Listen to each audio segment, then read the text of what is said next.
Good morning, students. Today we will learn about the topic dementia. This is a very important topic, and we find patients in our OPD with dementia. Let us first identify what is dementia and what are its clinical features, and so that it is very clear to us that how to tackle the patients of dementia. Now, as you can see, dementia, the term says it is a progressive deterioration of intellect, behavior, and personality. Intellect, behavior, and personality. It is a progressive deterioration. Fine. It takes time to deteriorate. It is progressive, that it is continuously taking place, deterioration of intellect, behavior, and personality. And this is because of diffuse disease of cerebral hemisphere, that is cerebral cortex and hippocampus. Fine. So we can define dementia is a progressive deterioration of intellect, behavior, and personality as a result of diffuse disease of cerebral cortex and hippocampus. Now, dementia is mostly confused with delirium. Now, you try to understand this is a disturbed cerebral function, which is in which there is impaired conscious level, hallucinations, and you will find autonomic overactivity, excessive sweating, heart rate increase, pulsation increase. Fine. This is, and it has a cause related to toxic, metabolic, and infective condition. Fine. So try to understand there's a difference between dementia and delirium. Fine. This is only a deterioration of intellect, behavior, and personality, whereas delirium is impaired conscious level of the patient. The patient will be not in a normal conscious level. He will be in a stupor level, and he will hallucinate, and there will be also autonomic overactivity.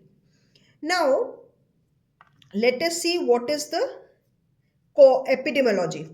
Now, epidemiology is of it is that it is commonly seen in elders over the age of 65 years, and it is 187 per 1 lakh person. This is with the incidence of this condition, and both males and females are affected.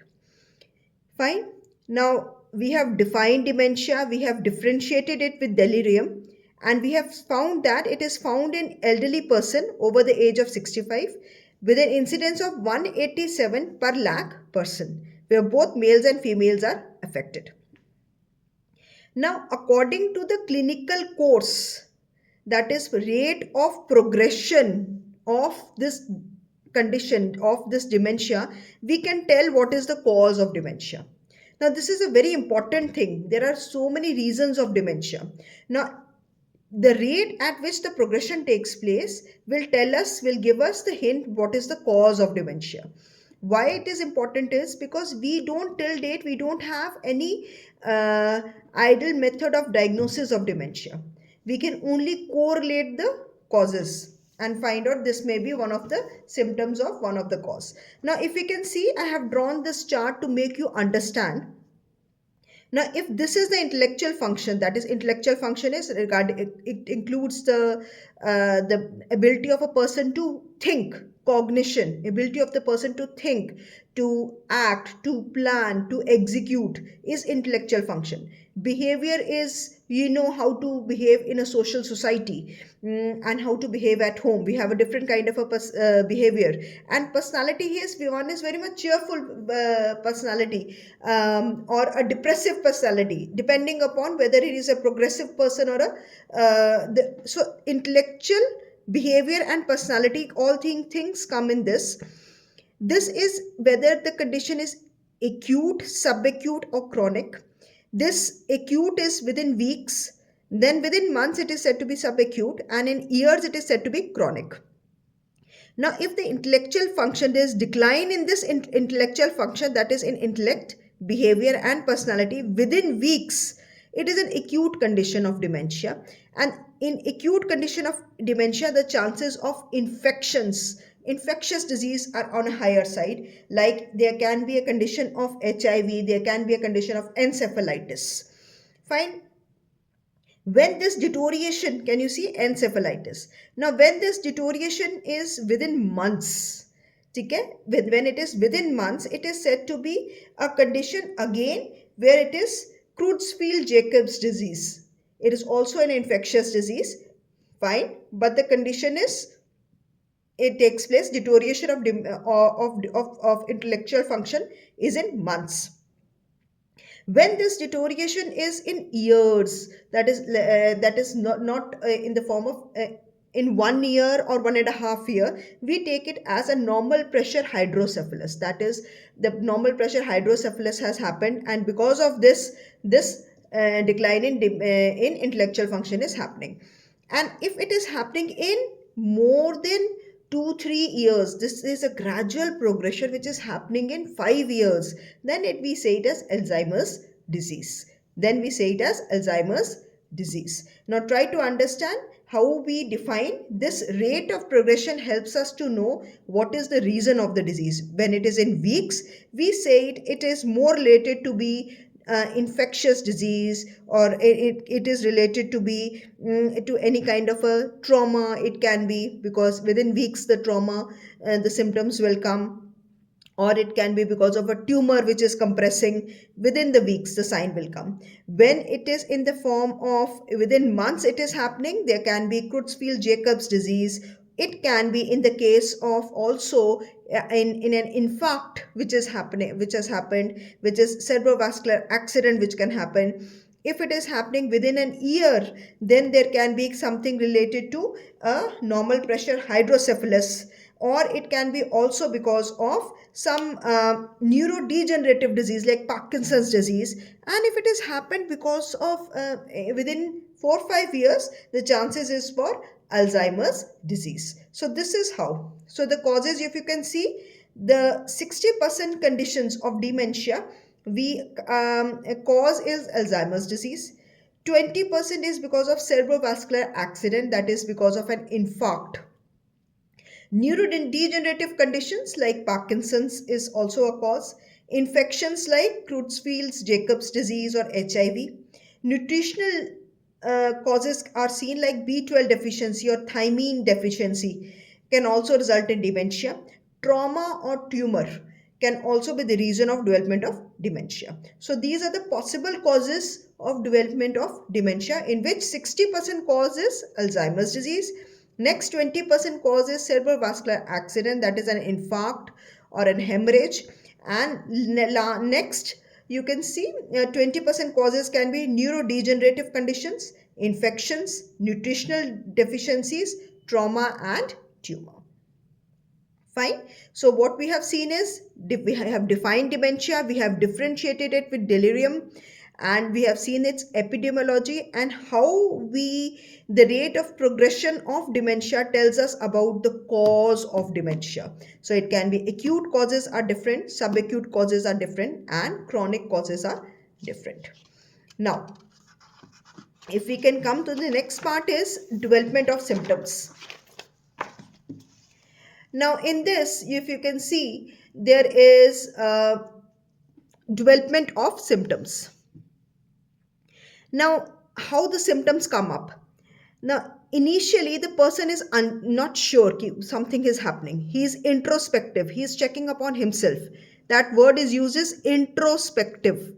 He is unsure of himself, that whether the symptoms are he is forgetting, or he is not sure whether he is forgetting or not. Then it progressed to difficulty in coping up with work and ordinary routine. That is retained insight. That means this symptoms initially was he was unsure, not sure about whether this is happening. Then second stage is when he has stopped coping, difficulty in coping, work and plus ordinary routine. And this is, but he understands this, that he is facing some problem. He is facing some problem. He has retained his insights. He understands the social behavior and how he is behaving. Then the next stage is loss of insight, where there is he has totally lost that his changes are happening.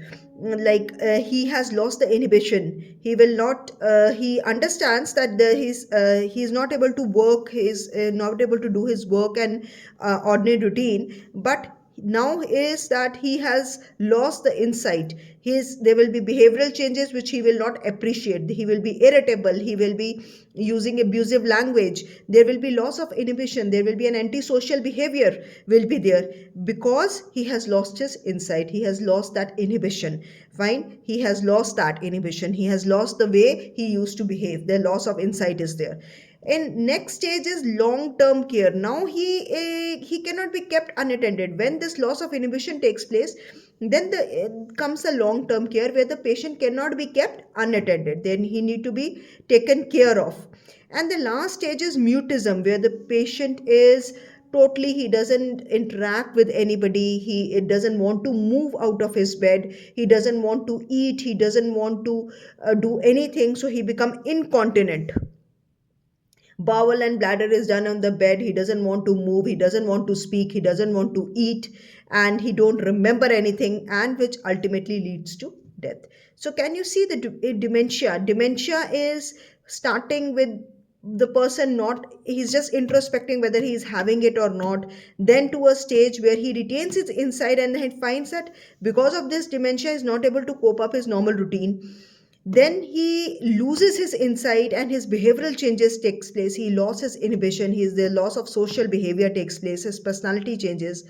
And then he is, because of this loss of inhibition, he requires this long term care where he cannot be kept unattended, and then which in the end it results in mutism, that is he doesn't want to move, speak, eat, or move his body, and he is even incontinent, and which result in death. So can you see how the development of symptoms takes place? And now let us classify this. There is then a classification of dementia. How do we classify? We classify dementia according to the based on site where the this problem is starting. That is, where is the site of the problem. Depending on that, we can classify dementia. Now, classification of dementia is the anterior dementia. Can you see I have drawn with this in a diagram the anterior dementia. This is the anterior part, which consists of the frontal and premotor cortex. Fine. And herein, if this area is involved, that is, it can be a cerebrovascular accident or a neurodegenerative condition has taken place or an infection has taken place. So this area is involved, that is the frontal premotor cortex is involved. Then there will be result in behavioral changes, loss of inhibition, antisocial behavior, facile and irresponsible behavior, and this area is involved, and the symptoms is according to the, because the frontal lobe, we know that premotor cortex is responsible for our personality, it's responsible for our behavior, it is responsible for our micturition center, then there is it is responsible for various things. So the symptoms will be accordingly. Now here the cause of this damage can be normal pressure hydrocephalus, if there is a normal pressure hydrocephalus, or it is Hutchinson's chorea is there. So this is one of the reason, along with the cardiovascular infarcts. Fine. The next is the posterior. We say it as the anterior, that is frontal premotor cortex. If it is involved, then the cause is different and the presentation will be different. If the posterior, that is if the parietal lobe and the temporal lobe is involved, can you see the cross area? This is the parietal lobe and the temporal lobe is involved. If this is involved, then there will be disturbance in cognition and related to memory and language. Memory and language will be affected. Language and memory will be affected. Of course, there will be changes in behavior, but there will be loss of memory related to, there is loss of thinking ability. Cognition is thinking ability of a human being, and according to if when we think, we can execute a work. So the loss of thinking and will be according to the language as well as the memory. He will have loss of short term, long term, or immediate memory, as well as the language, naming a person, recognizing the face of a person, recognizing common items. He will find it difficult. So changes in behavior will be there.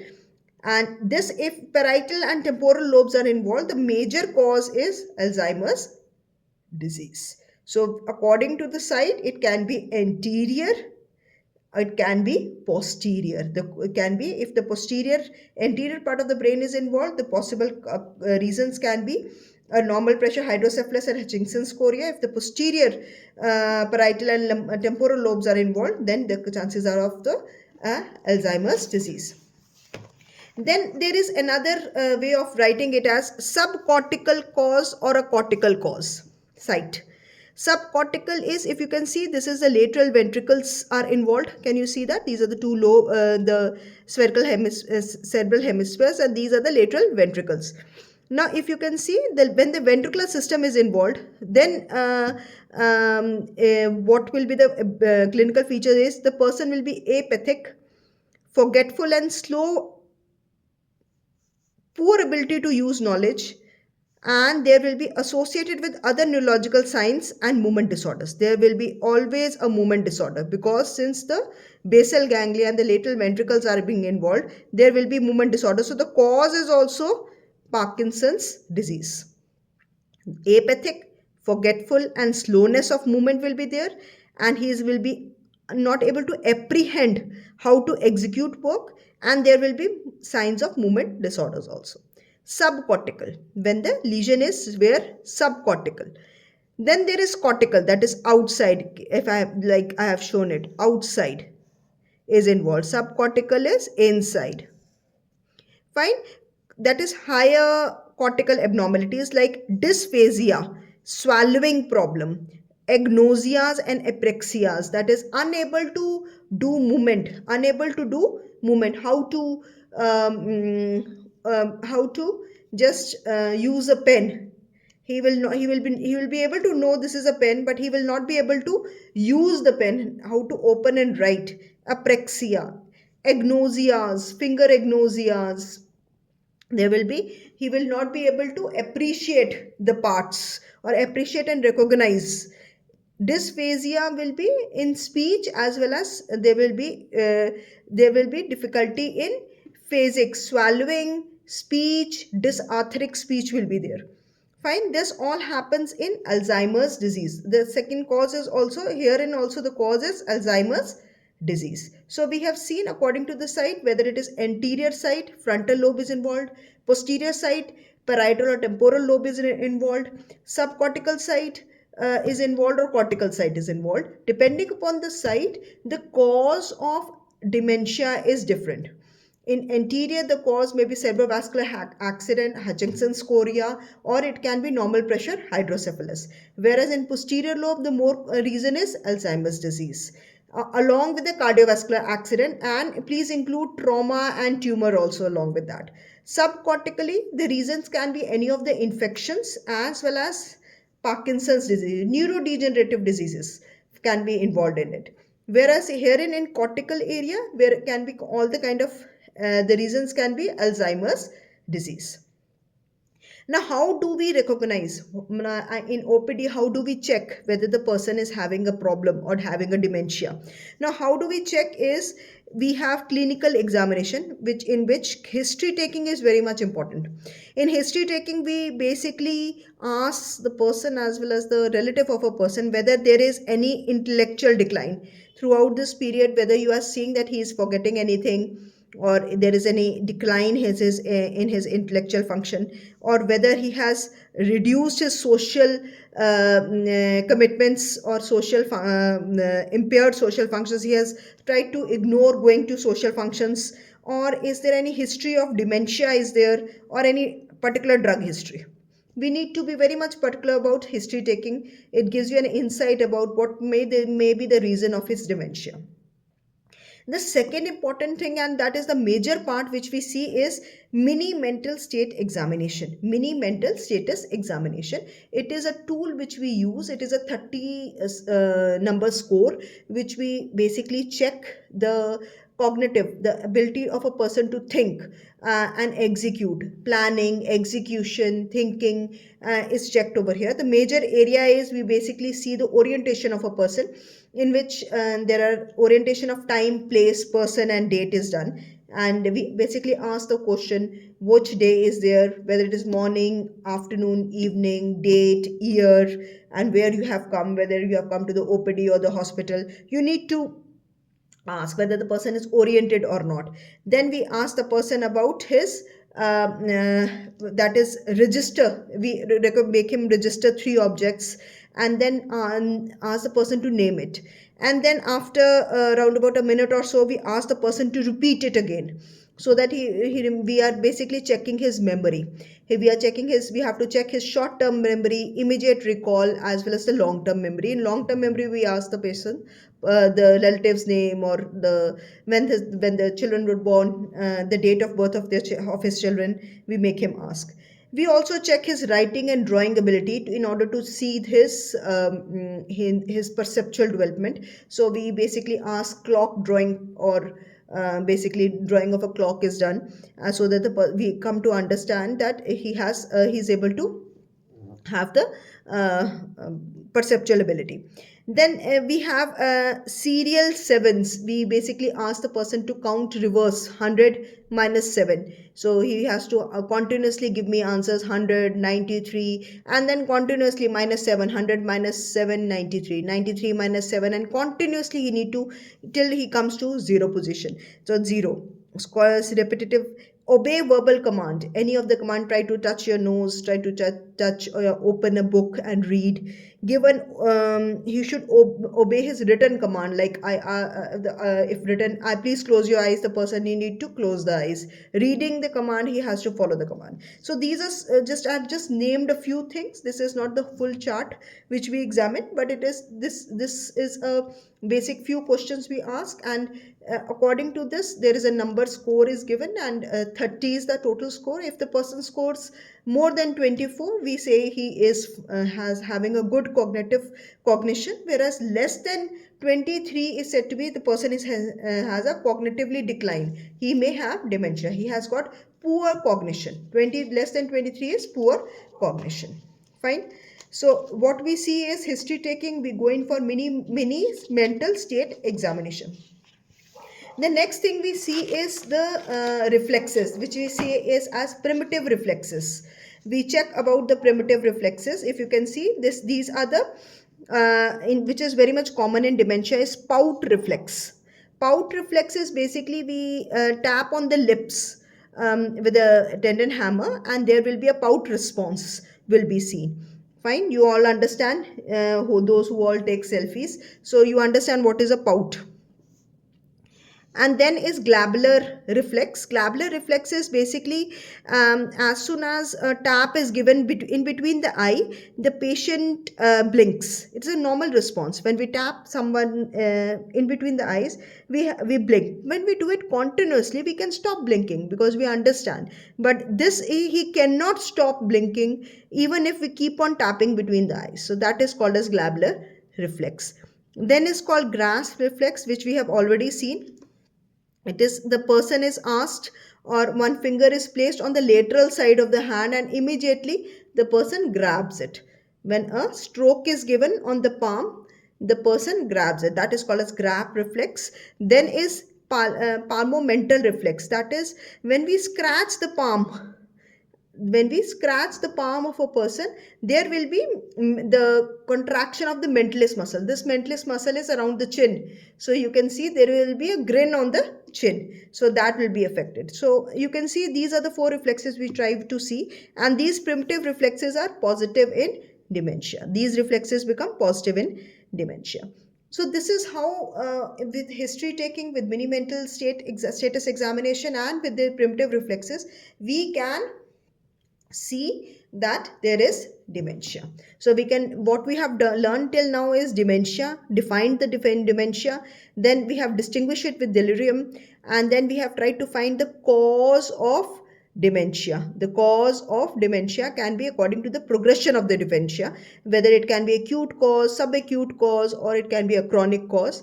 There are so many reasons for it, whether it can be a normal pressure hydrocephalus, whether can be because of an infection, encephalitis, whether it can be because of Alzheimer's disease. Fine. And the most then we have tried to see the symptoms, how the progression of symptoms takes place. That is from when the person is not even sure whether he is having these symptoms, to the side where the person lost his inhibitions, and to the side where he is totally dependent on others, until the mutism takes place. Then we have seen the causes of dementia according to the site of involvement, whether it is anterior side, posterior side, subcortical side, or cortical side. And then we have seen how we will examine dementia with history taking, and with the mini mental status examination, and the primitive reflexes. Now, one of the important thing which is asked in exam is, sometimes question is asked on dementia, or sometimes it is asked on Alzheimer's disease. Fine. So, if specifically in Alzheimer's disease is asked, one should understand it is a part of dementia. These all part is same, but in Alzheimer's it is a neurodegenerative condition. Neurodegenerative condition is, or neurodegenerative disease is, where the neuron losses takes place in the brain. There's loss of neurons of the cortex, and there is a typical sign which happens. There is a loss of neuron depending upon the site, whether it can be on the frontal lobe, whether it can be on the posterior lobe, whether it can be on the cortical area. Fine. So it is a loss of neurons. It can be in the cortex, it can be on the frontal, any of the lobes can be there, temporal lobe, parietal lobe, frontal lobe, or it can be at the cortical area. Fine. And what do you see? What is the pathology? Because since the cause is different, so the pathology is also different. Here the cause, because there is loss of neurons, there is typical two things which are seen, which is called as neuritic plaques and neurofibrillary tangles. Two things are seen. Now, neuritic plaques and neurofibrillary tangles. To understand this, let us understand the pathology. What happens in Alzheimer's disease? Now, there is loss of neurons. Now, if you understand, a neuron is basically a structure is there. If you can see, this is a neuron. Fine. And there are some, this is a neuron, that is a nerve cell. Now, the nerve cell has got a cell membrane through which it interacts from the outside as well as inside. Fine. And I have tried to draw this as a cell membrane. Now, this is the cell membrane. If you can see, this is the cell membrane, and this is the outside of the neuron cell to inside of the neuron cell. That is, exchange of material takes place. Now, for this exchange of material, there is a typical protein which is called as amyloid precursor protein, APP, which is called as amyloid precursor protein, APP. Now, this is a typical structure which helps in the transfer of course, material outside the cell to inside the cell. And this amyloid precursor protein helps in the growth and the repair of the neuron. And after its function is done, if it breaks down and get recycled. That is very important thing. It breaks down and get recycled. This is normal process. Now, in normal process, how does it break down takes places? There is two alpha secretase, and there is gamma secretase. Now, it breaks one, it acts on this part, alpha secretase, and another acts on the second part. One acts at the center of this point, if you can see, the other act in between. Now, when it acts, it breaks down this amyloid precursor protein into small parts, and they get solubly, or they are soluble, and they get absorbed and broken down and absorbed. Normally, alpha secretase and gamma secretase, they both act and divide this into small part, and it gets solved. That is amyloid precursor protein, which helps in the transfer of the matter from outside the cell to inside. It can easily be dissolved and recycled, and new protein replaces it. Now, if alpha secretase is not been secreted along with the gamma secretase, sometimes beta secretases come. Now, if beta secretase is released, now what will happen is that it only dissolves the one part of the amyloid precursor protein. The other part remains unsolvable. This part is soluble and the other part will remain unsoluble, which results in the formation of amyloid beta plaques. That is, they form plaques. I'm saying it this again. Now, if alpha and gamma secretase are not acting at their point, what happens is beta secretase come into play. It acts at a different point on the amyloid precursor protein, which results in half of the part gets soluble or dissolved, the other part is not dissolved, it is not soluble, and it remains outside in the form of a amyloid. This is amyloid beta plaque. Now this plaque, what happens is, since it remains outside the cell, can you see this part is outside, this part is outside the cell, so this all get collected outside the cell. When it gets collected outside the cell, fine, what will happen? They will start clogging or making, they will start clumping with one another. Once they start clumping with one another, that is, the cell is clumping or this beta amyloid is clumping with one another, they form a plaque. If you can see over here, they are forming plaque. Now what will happen is, this neuron is connected with another neuron also. They will start disrupting the neurons, and this will disrupt the brain function. So first thing what will happen is, over here is, they will disrupt the brain function. First thing, disruption of brain function will happen. Fine. The second thing is that there can be an immune response. As soon as these plaques are formed, this is a new thing, and our immune response will become active, and they will activate the inflammation response, wherein the damage to the surrounding neurons will take place. So first is, it will cause, as soon as these plaques are formed, it will disrupt the neuron activity. Signaling of the neuron will be disrupted, and so of course the brain function will be affected. Second effect will be immune system will be affected. Our autoimmune system will get activated, and it will see a foreign body, and an inflammatory reaction will take place. As a result of it, the surrounding neurons will be damaged. The third response is, these amyloid plaques, now they're outside the cell. If they get deposited inside the blood vessels, what will happen is, they will deposit and they will cause angiopathy. That is, amyloid will start depositing on the blood vessels, and what will happen is, there will be hemorrhage, there will be infarct, as well as hemorrhage and leakage will be there. So there will be a problem in the blood vessels. So these are the three things which happen. Fine. So what is happening in Alzheimer's disease is that this APP protein, amyloid precursor protein, which is responsible for the new maintenance of the neuron, it is not getting absorbed, or it is not getting recycled properly. That means, in normally, the role of alpha and gamma secretase is done at 2 points on this amyloid protein, precursor protein, and this helps in getting it absorbed. Whereas if in this case, in cases of Alzheimer's disease, rather than alpha secretase, there is beta secretase which acts, but it doesn't act at the same point. It acts at only one end, which gets absorbed. The other end, which is not, remains not soluble, so it remains outside. This is called as amyloid plaques. Now these amyloid plaques, they gather one another, and they form a big clumsy bunch. Now this bunch can be anywhere. If it is outside the cell, it will cause disruption of the neurons. If it is outside the cell, it will cause another thing called inflammatory response. Outside the cell, it can dislodge into blood vessels and cause angiopathy. Fine.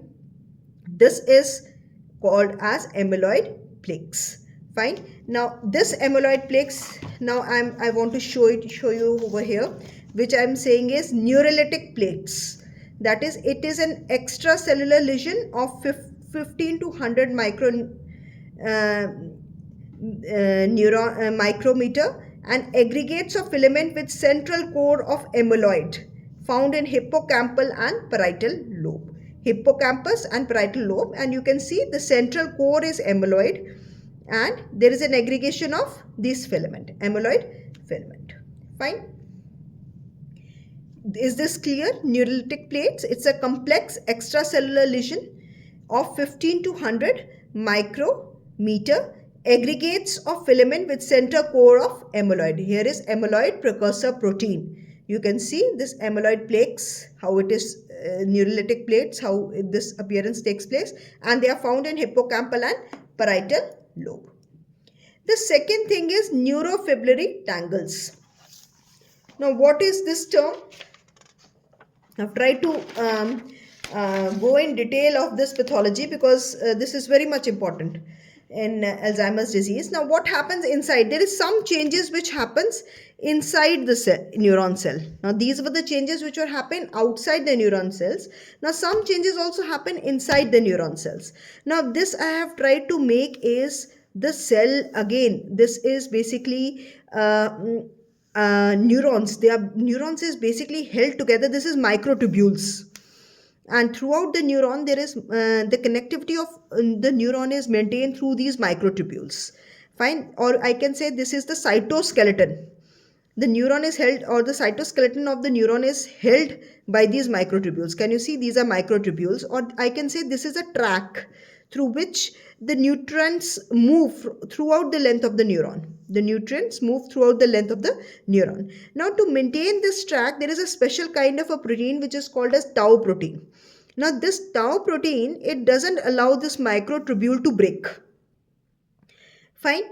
Now, what happens is when beta amyloid plaques, which are being formed outside in the extracellular matrix or in the outside the cell, now this causes that it causes an activation of kinase. It activates kinase. Now, when neurons, it initiates a pathway in which kinase is activated, which attaches phosphate group, and it attaches with the tau protein. Now, kinase from the extracellular matrix, they come inside and attaches a phosphate group which attaches to the tau protein. Now, what will happen if this happens is now tau protein, instead of the shape of the tau protein changes and it starts moving out from this microtubules. Now, when they start moving, since it gets attached to the tau protein, it moves out of this microtubules. It moves out of this microtubules and start gathering together in the form of clumps. These are called as tangles, fibrillary tangles. Now, these microtubules, if you can see, I have drawn it over here.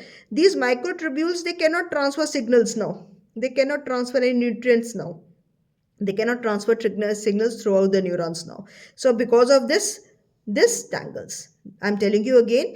Now, these are microtubules which helps to transfer the nutrients along with the length of the neuron. This tau protein is responsible for the maintenance of this microtubule track. Now, what happens is this beta amyloid plaques which are present outside the neuron, it initiates the activity inside also by the release of kinase. Now, kinase attaches itself with a phosphate group which has affinity towards tau protein. Now, it basically clubs with the tau protein which is responsible for the maintenance of this exoskeletal or of this cytoskeleton, and which results in it lifts or it brings or it changes its shapes and it pulls it out of this microtubule, and they start colliding with one another. These are called as tangles. These are called as tangles. So what happens is, as soon as these tangles are formed, the microtubule break up. Now the signals cannot pass through. And what will happen if signals are not passing through from one point to the another in a neuron? There is a process called apoptosis. What is this? This is called as cell death. Programmed cell death takes place. That is, there is a death of the neuron takes place. This is called as neurofibrillary tangles. These are called as neurofibrillary tangles. Now let us come to this part which I wanted to show. Neurofibrillary tangles, it is an intracellular. This was an extracellular lesion. It's an intracellular lesion, that is even inside the neuron this is happening. This is helical strand. Can you see these helical strands? These are strands of protein close to the nuclei of the neurons. Can you see? These are proteins which is close to the nucleus of the neuron, and they primarily affect the pyramidal cells of the cortex. They start to affect the pyramidal tracts of the cells of the cortex. So these are the two things which are seen as pathology in Alzheimer's disease. Fine. There is a neuritic plaques that is formed by the amyloid precursor proteins, amyloid beta proteins, and another is this is the neurofibrillary tangles. The reason of formation I have already discussed. Fine. The reasons of plaques is different, as well as it is an extracellular lesion, whereas this is an intracellular lesion. What is happening inside the cell and what is happening outside the cell. Fine. Now, if we can see what will happen here is, now once this cell dies, when the neuron cell dies, what will happen? There will be atrophy of the brain will takes place. There will be atrophy, that is gyri will narrow and sulci will widen up and the ventricles will be large enough. Fluid filled cavities will become large because there will be change. Atrophy will take place, changes in the brain will takes place. Fine. Now this was regarding the pathology. Fine. Now let us see what is the cause of Alzheimer's disease. Now the basic cause of Alzheimer's disease is, we have seen is, there is, depending on this is, it's one is sporadic and one is familial. Now sporadic is 90 to 95% cause of Alzheimer's disease, in which it is of late onset, and there is genetic and environmental factors are responsible. The risk factors is the age in 1% case is 60 to 65 and 50% cases more than 85 years. Okay.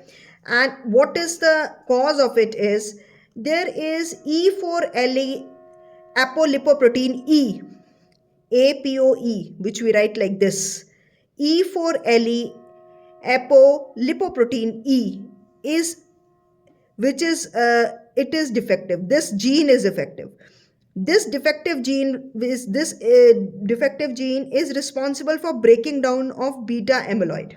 Now if you can understand, if beta amyloid is not correctly broken down, and if what happens is, if beta secretase is been released rather than alpha and gamma secretase, then there will be insoluble beta amyloid plaques will be formed, and then whole things happen which happen in Alzheimer's disease. We have seen the pathology.